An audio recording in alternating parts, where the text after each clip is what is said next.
안녕하십니까. 소개받은 내분비내과 김경순입니다. 먼저 이렇게 궂은 날씨에도 넘어지지 않고 와주셔서 감사드립니다. 저는 일단 이렇게 저희 병원에서 골다공증이라는 주제로 이런 좋은 자리를 마련해 주셔서 너무 영광으로 생각하고요. 꼭 필요한 자리이고 계속해서 계속 많이 알리고 싶은 이 질환에 대해서 여러분과 같이 얘기를 할 수 있어서 너무 행복하게 생각합니다. 제가 오늘 말씀드릴 내용은 골다공증 골절의 위험과 평생 치료 방법에 대해서 이제 말씀드리도록 하겠습니다. 사실 골다공증은 왜 저에게만 오나요라고 환자분들이 꽤 많이 물어보시거든요. 근데 그런 질환이 아닌데도 불구하고 아직까지 익숙하시지 않으신 분도 조금 있으시고, 이제는 익숙해졌는데 이제 인정하고 싶지 않으신 분도 있으실 것 같고, 당뇨와 고혈압 못지않게 만성질환 중에 되게 대표적인 만성질환 중 하나임에도 불구하고 환자분들에게는 아직도 약에 대해선 거부감이 상당히 있는 질환 중에 하나입니다. 보셨을 수도 있는데 슬기로운 의사생활이라 저는 이 컷은 사실 보지 못했는데 너무 재밌고 좋은, 저희 학회에서 되게 좋아할 만한 컷이더라고요. 그래서 잘 선별해 주신 것 같은데, 슬기로운 의사생활에 이런 이제 그 대사가 있었더라고요. 그래서 아마 두 관계가 제가 알기로는 친구로 알고 있고, 툭 쳤더니 이 남자분이 이제 상당히 연배가 있는 남자분인데, 아, 나 골다공증 있어. 이러니까 너만 있냐? 나도 있어. 이렇게 하잖아요. 근데 저는 여성분은 당연히 폐경후 여성 골다공증이 있지만 남자분은 꽤 이제 없다고 생각하는 분들 많은데, 이 드라마 컨셉에서 이렇게 해주니까 너무 고맙더라고요. 남자분들도 사실은 골다공증이 이 연령에 있을 수도 있는데 이거를 한 번 더 이렇게 메시지를 줬다는 거는 이건 저희 학회에서 되게 이용을 해야 될 컨셉이겠다 생각을 하고 매우 기쁜 컷이라 생각을 하고 있었습니다. 즉 골다공증은 사실은 소리 없이 찾아오는 질환입니다. 보이지도 않고, 사실 좀 아팠으면 좋겠는데 아프지도 않아요. 부러지지 않으면 절대 아프지 않거든요. 자각 증상도 전혀 없고, 안타깝게 소 잃고 외양간 고치는 것처럼 부러져야 고통과 함께 아, 내가 골다공증이 있었구나를 알 수가 있습니다. 그래서 연령에 따라서는 골다공증과 고혈압 유병률을 저희 그 물리사학회에서 역학 조사한 거에 따르면 70세 이상만 볼게요. 70세 이상. 점점 초고령화 사회가 진입하고 있으니까 70세 이상만 보면 대부분이죠. 여성만 해도 어마어마한 숫자입니다. 한 10명 중에 그러니까 100% 중에서 98.5%니까 거의 대부분의 환자분들이 골다공증과 골감소증, 즉 뼈가 약하다는 위험이, 항상 골절 위험이 있는 질환을 가지실 수 있다는 거고요. 남자분 같은 경우에도 무시할 수 없습니다. 90세 이상에서는 한 74% 정도가 골다공증은 물론 많지는 않지만 골감소증도 꽤 가지고 있기 때문에 저희가 놓치지 말아야 될 분들도, 남자분들도 마찬가지로 사실 자유롭지 않은 질환이라고 할 수 있겠습니다. 그럼 골다공증이라고 하는 거는 뭐 이제 너무 많이 들으셔서 아시겠지만 저희 몸에도 구조가 필요하죠. 건물은 다 오래되면 부식되죠. 다 부러질 수도 있고 넘어질 수도 있고, 즉 골다공증은 그렇게 오래된 건물들이 부식되고 부러지듯이 마찬가지로 오랫동안 쓰거나 충격에서 부딪히거나 하면 어쨌든 밀도도, 그러니까 그 안에 있는 뼈들도 이렇게 수가도 적어지기도 하고, 엉기성기 촘촘하게 잘 엮여있던 애들이 이렇게 다 조금씩 끊겨지면서 어쨌든 조그마한 충격에도 바스라질 수 있는 구멍이 많아지는 상태이기 때문에 일반적으로는 저희가 앉아있다가 넘어진다고 젊은 나이에서는 별로 안 부러지잖아요. 근데 연령에 따라서 허리가 부러지기 시작하고 고관절이 부러지기 시작하고 이렇게 위험이 생길 수 있는 질환이 골다공증이라고 저희가 생각하시면 되겠습니다. 발병 원인, 나에게만 이런 일이 아니고 사실은 어쩔 수 없는 노화 현상입니다. 말씀드렸지만 건물이 오래되면 부식이 되고 무너질 수 있듯이 저희가 평생 가지고 있는 뼈는 갈아 끼울 수가 없으니까 이 뼈는 당연히 약해질 수밖에 없습니다. 그래서 골다공증은 노화, 골량 감소한 노화가 있고, 특히 여성분들 같은 경우는 가장 강력한 방패라고 할 수 있는 여성 호르몬이 갑자기 떨어지는 폐경이라는 게 있기 때문에 여성분들에서 빈도가 높은 거지, 남자분들도 남성 호르몬이 천천히 떨어지시긴 하거든요. 그래서 사실은 고령에서 75세 이상에서는 위험도가 높아지는 건 맞고요. 잘못된 생활 습관도 사실은 영향이 있죠. 흡연, 음주, 생각보다 은근히 있으시거든요. 흡연, 음주, 커피도 되게 많이 드셔도 힘든 게 있고요. 요즘 콜라 중독도 젊으신 분들이 은근히 있습니다. 그래서 그런 것도 은근히 간과할 수가 없고, 특히 요즘 젊은 골다공증도 있는데 운동을 정말 어렸을 때 안 하거든요. 여러분들 앉아있고, 사실 뭐 게임 노출에 앉아있고 활동 안 하고 점프 안 하고 막 이러니까 운동 부족도 요즘 젊은 골다공증 환자들 점점 더 많아질 수밖에 없는 그런 환경이 되겠고, 다른 기저 질환이 또 있으신 분들, 예를 들어 약제, 저희가 흔히 많이 접할 수 있는 뭐 스테로이드, 뭐 호흡기 질환이라든지 뭐 통증 치료라든지 이런 것들 스테로이드를 쓰신다거나, 암 치료 환자분들이나 요즘 이식을 많이 하시거든요. 그래서 이식 때문에 면역 억제제 등을 드시는 분들, 이런 다른 질환 치료를 하시는 분도 마찬가지로 항상 뼈는 노출이 되기 때문에 위험할 수 있다라는 거고, 내분비 질환 중에도 사실 여기는 빠져있지만 당뇨도 골다공증의 위험을 올릴 수 있고, 부각성기나 항진증 같이 이렇게 뼈를 녹이는 호르몬들도 사실 뼈 입장에서는 다 골다공증 위험도가 올라가는 원인이 되겠습니다. 근데 여성에서는 일단 아까 말씀드린 바와 같이 폐경이라는, 저희 평균 연령이 49세인데 한 50세부터 적어도 이제 폐경이 된다고 하면 여성에선 급속도로 일단 여성 호르몬이 떨어지기 때문에 그때 리스크가 되게 많이 오고 위험도가 올라가거든요. 그래서 일찍 나타날 수밖에 없습니다. 남자보다. 일단 선천적으로 여성 호르몬이 남성 호르몬보다 일단 뼈 구조 자체를 만들 때에도 그 직경도 일단 더 좁고요. 그 다음에 두께도 얇습니다. 그러니까 애초부터 구조가 다른 거죠. 여자 건물은 한마디로 얇은 건물이고 남자는 두꺼운 건물이라고 하면 당연히 애초의 구조가 너무 얇기 때문에 단단한 부분이 적기 때문에 워낙 위험도가 높은 데다가 폐경이나 이벤트가 일어나서 한마디로 시멘트가 더 빨리빨리 녹을 수밖에 없다고 하면 여성은 그때 골절의 위험도가 더 생기는 겁니다. 그래서 급격하게 폐경이나 이벤트가 또 있을 거고, 사실은 전체 연령 중에 아까 말씀드린 바와 같이 골다공증 환자 중 거의 대부분이 여성이고 연령별로 당연히 증가하는데, 폐경 후가 이제 되면서 60대 아마 70대 이후로는 또 더 많겠지만 그때부터는 이미 이제 뭐 다른 이외의 기저질환으로 또 사망하신 분도 있기 때문에 빈도만 따졌을 때는 60대 여성분이 더 많다고 집계가 보고되고 있습니다. 증상 같은 경우는 뭐 다른 질환과 거의 유사하게 만성질환 특징은 증상이 없습니다. 증상이 딱 있으면 좋은데 뭐 조금씩 뭐 불편하고 이러면 좋은데, 증상이 전혀 없이 이미 벌써 뼈가 부러진 다음에 오시는 경우가 대부분이기 때문에 일단 이게 좀 안타깝긴 하고요. 그런데 그나마 좀 증상이 만약에 이미 벌써 안타깝게 증상이 있다라고 하면은 내 피가 3, 4cm 갑자기 줄어들었다. 이제 압박골절 생기신 거죠.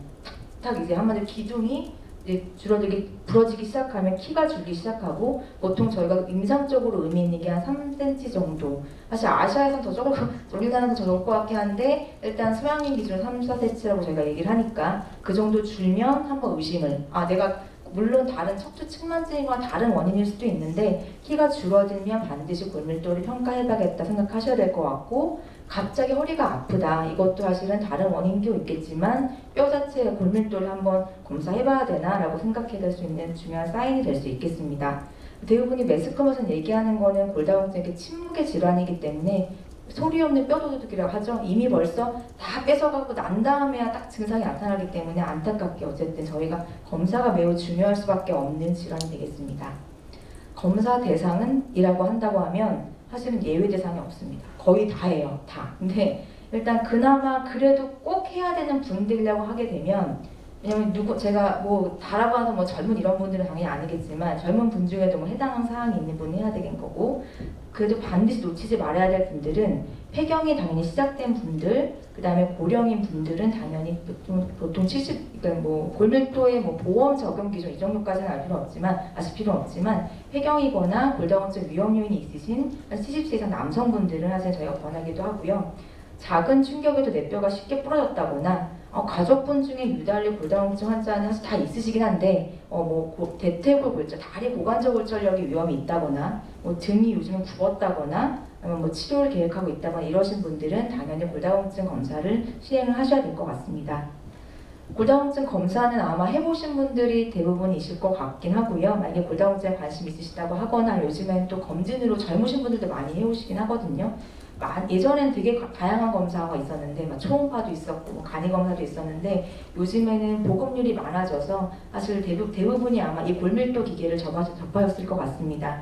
이 저희가 흔히 말하는 그 골 질량을 재는, 이렇게 누워서 이렇게 엑스레이처럼 재는 거고요. 비교적 그 방사선 노출량이 많지 않기 때문에 그리 염려하셔도 됩니다. 엑스레이 일반 저희가 가슴 엑스레이 찍는 거에 한 100분의 1, 10분의 1밖에 안 된다고 하니까 그렇게 위험도가 높은 건 아니어서, 제가 재촬영하자고 하면 되게 너무 노출량 많다 걱정하시는 분들이 있거든요. 전혀 그렇게까지 노출량 많은 검사는 일단 아니고, 누워서 5에서 10분 정도 뼈 건강 상태를 촬영할 수 있고, 사실 우리나라에선 또 이렇게 보험 적용 이런 게 건강검진 같은 걸 잘 챙겨주긴 해서 물론 아직도 많이 부족하지만 54세와 66세 여성에서 생애 전환기 검진이라고 해서 무료로 골밀도 검사를 해주고 있습니다. 사실 남성도 해주긴 해야 되는데 아직까지 안타깝게 여성에서만 이제 검사를 해주고 있고요.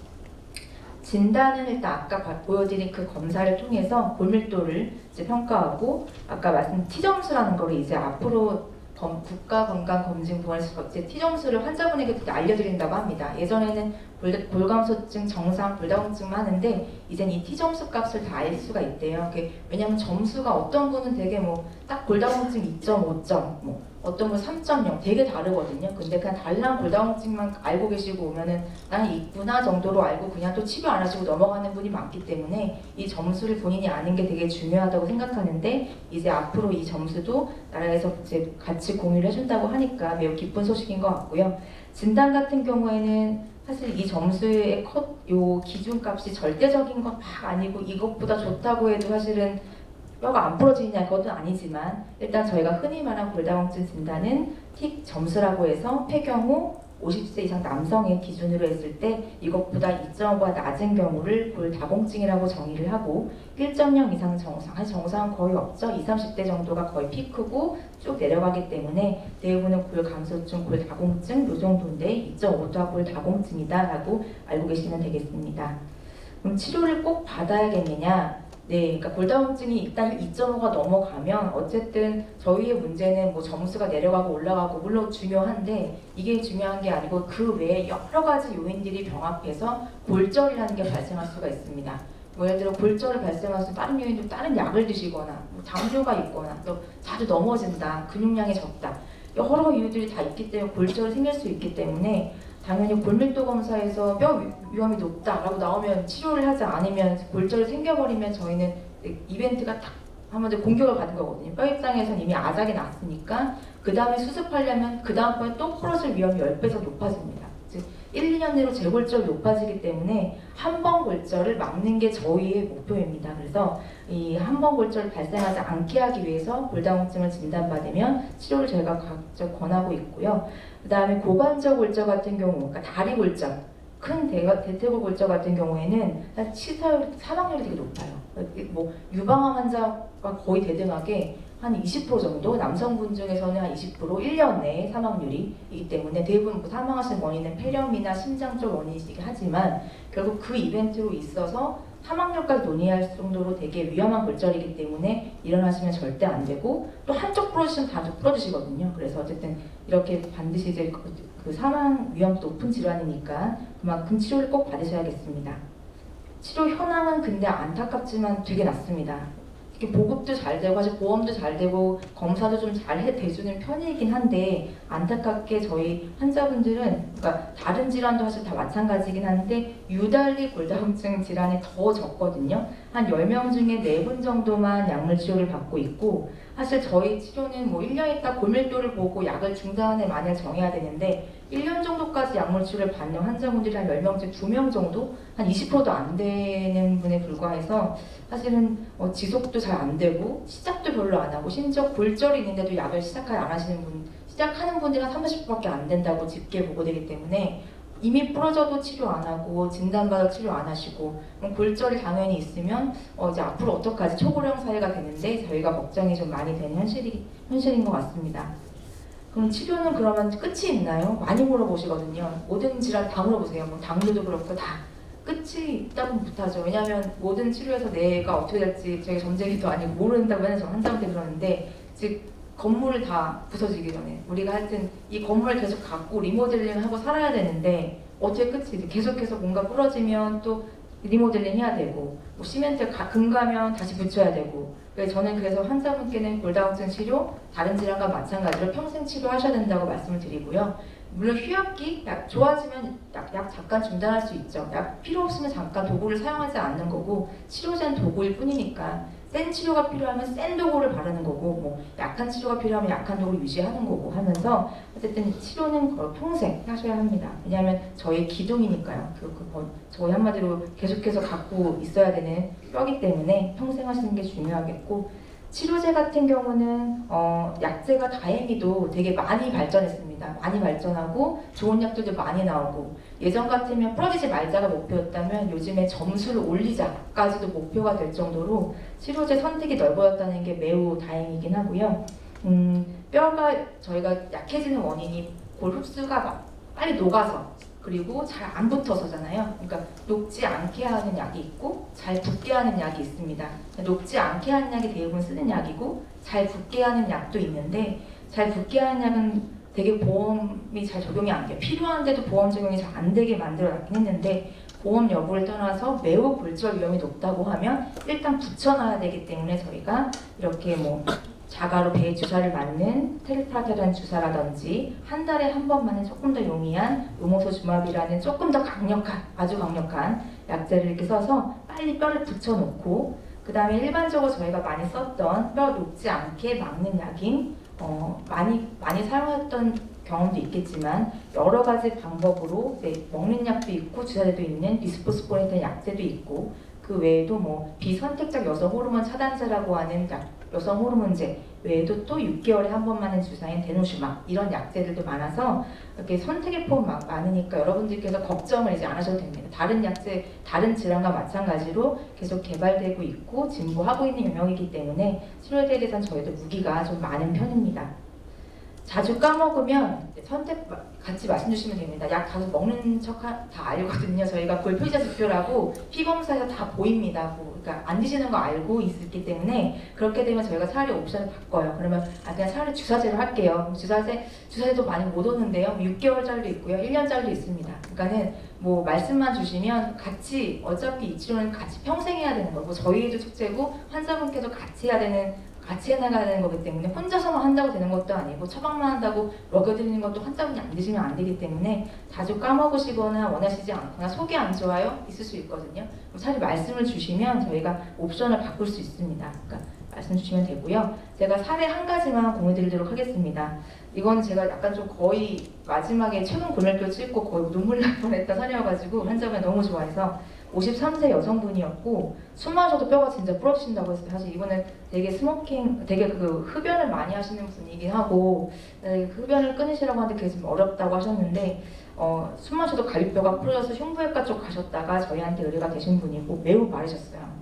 그러니까 46kg인데 거의 맨날 안 드시고, 딱 봐도 진짜 앙상한 뼈만 가지고 계신 분이고, 53세인데도 불구하고 이미 이제 갈비뼈 손상이 있었고, 폐경은 한 50세 평균 정도 되셨고, 비타민과 피검사를 그래서 저 혈액 검사 다 기본적으로 하는데 다른 기저질환이 있나, 다른 건 다 없었고, 뭐 비타민 D만 조금 부족한 정도였습니다. 한 18 정도, 그러니까 30 정도를 이상적이라고 하면, 그래서 이 정도가 있었는데, 뭐 엑스레이나 이런 딴 데서도 이미 벌써 부러지고 뭐 이런 데는 없었고, 근데 골다공증 골밀도를 찍었더니 점수가 마이너스 4.3인 거예요. 그래서 환자분이 너무 놀래가지고 일단 오셨고, 저도 진짜 맞는지 계속 이제 뭐 다른 기저질환이 있는지 없는지 다 검사했는데 딴 건 다 없고, 치료를 일단 급한 마음이 시작하자. 그래서 근데 안타깝게 보험 실정에는 뼈를 붙이는 치료를 이분은 빨리 해야 되는데 3.0 미만이면 엄청 심각한 골다공증이거든요. 골절도가 높고. 근데 안타깝게 보험은 안 돼서 환자분께 그래서 설득을 했습니다. 저 진짜 뼈가 중요할 것 같고, 또 더군다나 다른 치료를 안 했으면 더 욕심이 난다고 하면서 환자분께 설득을 해서, 제가 매우 또 위험도가 높은 분이니까 저희가 또 이렇게 골절 위험도를 평가하는 사항이 있거든요. 했을 때 가장 이제 위험도가 높다고 나왔기 때문에 매달 맞는 주사제를 씁시다 라고 환자분께 설득을 했고, 환자분이 다행히 저 뼈에 대해서는 다 하고 싶다 라고 하셔가지고 일단 치료를 선택해 주셨습니다. 그렇게 하실 여유 있는 분은 아니었고, 근데 막 어디서 실비 지원 받고 뭐 최대한 다 동원해서 하신 것 같습니다. 했더니 다행히 뼈가 좋아지셨어요. 근데 한자분은 이걸 갖고 되게 아직도 슬퍼하신 거예요. 아예 4.0 아직도 앞자리가 4라고. 근데 저는 근데 이거는 척추랑 그동안에 이런 약은 없었다. 왜냐면은 이걸 제가 다 이 T점수 중요한데, 원래는 그 골 밀도 정말 중요하거든요. 이걸 다 일일이 빼고 다 계산해 보면 9% 정도로 1년 만에 상승시킨 약은 그동안에는 어떤 약도 없었기 때문에 9%, 그다음에 다리까지도 거의 10% 가깝게 육박하게 좋아진 약이기 때문에 전 다행이라 생각합니다 라고 하고 환자에게 얘기하고, 그 다음에 이제 저희가 6개월에 맞는 주사, 이게 사실 지금까지 나온 것 중에 제일 뼈를 좋게 하는 거기 때문에 이렇게 이어가서 1년간 치료했더니 3점대로 환자 거의 우시더라고요. 그래서 3점까지 올라왔다, 이제 너무 다행이다라고 좋아하셔서 사실 최근 들어서 제일 뿌듯했던 케이스이기 때문에 같이 한번 공유드렸습니다. 네, 이상 저는 여기까지. 다음번에 정주해주셔서 감사합니다.